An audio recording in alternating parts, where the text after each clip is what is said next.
Hello friends, नमस्कार. मी doctor Aparna.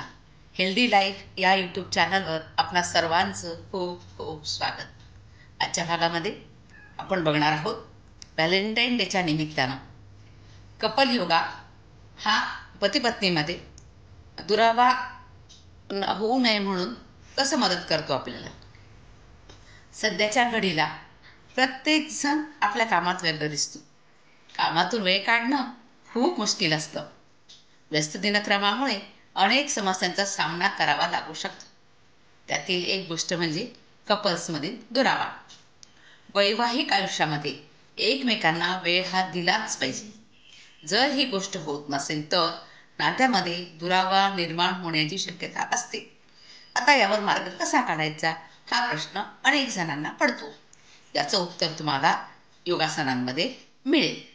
आता तुम्ही म्हणाल, हे काय नवं, योगामुळे आरोग्यदायी फायदे असतात ते ऐकलं आहे, पण नातेसंबंधामध्ये निर्माण होणारी दरी कमी करण्यासाठी योगासनाचा काय संबंध, असा प्रश्न पडणं स्वाभाविक आहे.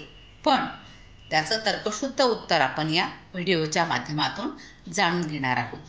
योगासनाची क्रेज वाढत असताना कपल योगा या ट्रेंडला चांगलीच पसंती मिळताना आपल्याला दिसत आहे. जोडीदाराच्या साथीनं योगासनाचा सराव करणं याला कपल योगा असं म्हटलं जातं. या योगासनाला ॲक्रो योगा असं सुद्धा म्हटलं जातं. श्वास, स्पर्श, शरीराची हालचाल आणि आत्मीयता या योगासनातील गोष्टींच्या आधारे दोन व्यक्तींमधील नातं अधिक मजबूत होण्यासाठी या कपल योगाची मदत मिळू शकते. आता या कपल योगाचे फायदे काय आहेत बघूया. जर तुम्ही तुमच्या जोडीदारासोबत योगा केला तर दोघांच्या नात्यांमध्ये जवळीकता वाढण्यास मदत मिळते. विश्वास, संवाद, आनंदी वातावरण या गोष्टी सहज शक्य होतात. परस्पर विश्वास, शारीरिक आणि भावनिक संबंध निर्माण केल्या जातात.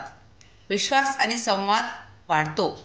या कपलयोगामुळे फोकस आणि आत्मजागरूकता सुद्धा सुधारते. कपलयोगामुळे तुम्हाला एकमेकांबरोबर क्वालिटी टाईम स्पेंड करण्याची संधी मिळते. तणाव आणि चिंता कमी होण्यास मदत मिळते.